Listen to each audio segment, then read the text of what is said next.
আসসালামু আলাইকুম বন্ধুরা, কেমন আছেন আপনারা? তো আজকেই বাংলাদেশ সেতু কর্তৃপক্ষের অফিস সহায়ক পদের পরীক্ষা হয়েছে। পরীক্ষাটি অনুষ্ঠিত হয়েছে 60 মিনিট সময় ধরে এবং পূর্ণমান ছিল 70। তো পরীক্ষাটি লিখিত আকারে হয়েছিল। তো আমি আপনাদের পুরো প্রশ্নের সমাধানটি এখন দেখিয়ে দেব। তো শুরুতেই সন্ধি বিচ্ছেদ করুন। শুভেচ্ছা শুভ যোগ ইচ্ছা, শয়ন সে যোগ অন, ষষ্ঠ শস যোগ থ, সংস্কার সমযোগ কার। তারপর এখানে বিপরীত শব্দ লিখুন।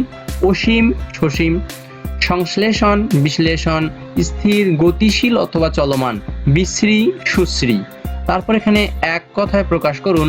জয় সূচক উৎসব জয়ন্তী, একই সময়ে বর্তমান সমসাময়িক, যে পুরুষ বিয়ে করেছে কৃতদার, মৃতের মতো অবস্থা যার মুমূর্ষু। অর্থসহ বাগধারা লিখুন। আট কপালে অর্থাৎ হতভাগ্য, আট কপালে মেয়েটা বিয়ের পরদিনই বিধবা হলো। হাতির 5 পা দেখা দুঃসাহসী হওয়া, আমার ছেলে হয়ে তুমি আমাকেই মানো না, হাতির 5 পা দেখেছো নাকি। কান পাতলা সহজেই বিশ্বাসপ্রবণ, কান পাতলা মানুষদের সব কথা বলতে নেই। ভিজে বিড়াল কপটতারি, তোমার মতো ভিজে বিড়াল আমি দ্বিতীয়টি দেখিনি। সামান্য কোটি টাকার জন্য ভাই হয়ে ভাইয়ের বিরুদ্ধে সাক্ষ্য দিলে। শুদ্ধ বানান লিখুন। সমীচীন, এখানে দুটোই দীর্ঘিকার হবে। চাকরিজীবী, এটা হবে চাকরিজীবী অর্থাৎ দুটো দীর্ঘিকার শেষে। পুনর্মিলনী, এখানে ময়রে ফিসি হবে। শ্রদ্ধাঞ্জলি, এখানে রটা হবে না, এখানে হবে শ্রদ্ধাঞ্জলি। Correct the sentence. Quran is a holy book, এখানে হবে the Quran is a holy book. One should do his duty, এখানে হবে one should do one's duty. তারপর এখানে he give me wrong informations, he give me a wrong information. He learns the poem by memory, he learns the poem by heart. Does he has a house, এখানে হবে does he have a house. Fill in the gaps. Dash I don't understand everything, I enjoyed the lecture, এখানে হবে though I don't understand everything, I enjoyed the lecture. Hurry up dash you will be late, এখানে হবে hurry up or you will be late. Rohim is afraid dash dog, এখানে হবে of dog. His house is dash main, এখানে হবে to main. He was absorbed dash deep thought, এখানে হবে in deep thought. Correct spelling, এখানে correct spelling লিখতে হবে। এই বানানগুলো ভুল দেওয়া আছে, এখানে সুন্দর করে লিখতে হবে। তারপর এখানে দেওয়া আছে right 5 sentence on the Padma bridge, অর্থাৎ পদ্মা সেতু সম্পর্কে একটি অনুচ্ছেদ লিখতে হবে যার মান হচ্ছে 5 এবং খুব সুন্দরভাবে এমনভাবে লিখতে হবে যেন সমসাময়িক তথ্যগুলো এখানে পাওয়া যায়। তারপর এখানে গণিত অংশ থেকে এসেছিল এক ব্যক্তি তার আয়ের 5% আয়কর দেন, তিনি 600 টাকা আয়কর দিলে তার মোট আয় কত। এখানে লোকটি 5 টাকা আয়কর দিলে মোট আয় 100 টাকা, অর্থাৎ 1 টাকা দিলে 100/5, সুতরাং 600 টাকা দিলে তার মোট আয় হচ্ছে 100 × 600/5, এখানে হবে কত 12,000 টাকা। তারপর এখানে দেয়া আছে একটি ত্রিভুজের 3টি বাহুর দৈর্ঘ্য 13, 14 ও 15 মিটার, ত্রিভুজটির ক্ষেত্রফল কত। ত্রিভুজটি একটি বিষম বাহু ত্রিভুজ। ত্রিভুজটির অর্ধপরিসীমা অর্থাৎ s সমান a + b + c/2, এখানে যদি আমরা মান বের করে নিয়ে আসি তাহলে হচ্ছে 21 মিটার।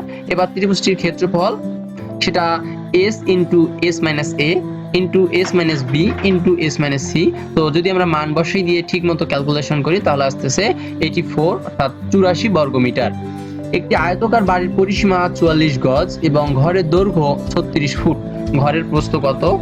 এটা যদি আমরা নির্ণয় করতে চাই, বাড়ির পরিসীমা 40 গজ অর্থাৎ 44 × 3, কেননা 1 গজ সমান 3 ফুট, তাহলে হচ্ছে 132 ফুট। প্রশ্ন মতে 2 × দৈর্ঘ্য যোগ প্রস্থ সমান 132, অর্থাৎ পরিসীমার সূত্র এটা। তারপর যদি আমরা সঠিকভাবে ক্যালকুলেশন করি তাহলে প্রস্থ আসতেছে 30 ফুট। 13 নম্বরে x³ - 8 এর উৎপাদক কোনটি। x³ - 8 অর্থাৎ এটার উৎপাদক করতে আমাদের x³ - 2 এর উপরে আমরা কিউব দিয়ে দেব, অর্থাৎ a³ - b³, তাহলে a - b × x² + ab + b²। তাহলে যদি আমরা ঠিকমতো ক্যালকুলেশন করি তাহলে আসতেছে x - 2 × x² + 2x + 4। একটি স্কুলে ড্রিল করার সময় 8, 10 এবং 15 সারিতে সাজানো হলো।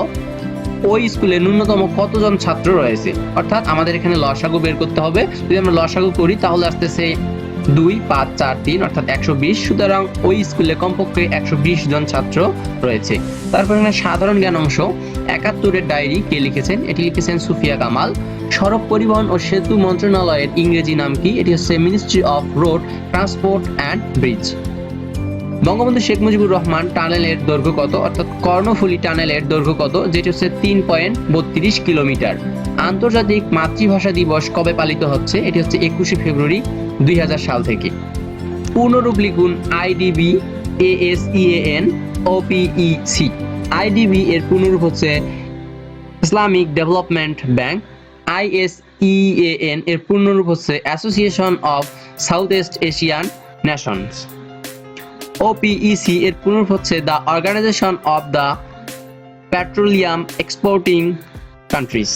তারপর এখানে 19 নম্বরে আছে বাংলা নববর্ষ বিষয়ে 6টি বাক্য লিখুন। তো বন্ধুরা, এই ছিল বাংলাদেশ সেতু কর্তৃপক্ষের অফিস সহায়ক পদের পরীক্ষার প্রশ্নের সমাধান। আশা করি ভিডিওটি আপনাদের ভালো লেগেছে। যদি ভিডিওটি ভালো লেগে থাকে অবশ্যই লাইক, কমেন্ট, শেয়ার করতে ভুলবেন না। সেই সঙ্গে অবশ্যই চ্যানেলটিকে সাবস্ক্রাইব করবেন। দেখা হবে নতুন আরেকটি ভিডিওতে। ততক্ষণ পর্যন্ত ভালো থাকবেন, সুস্থ থাকবেন। আসসালামু আলাইকুম ওয়া রাহমাতুল্লাহ।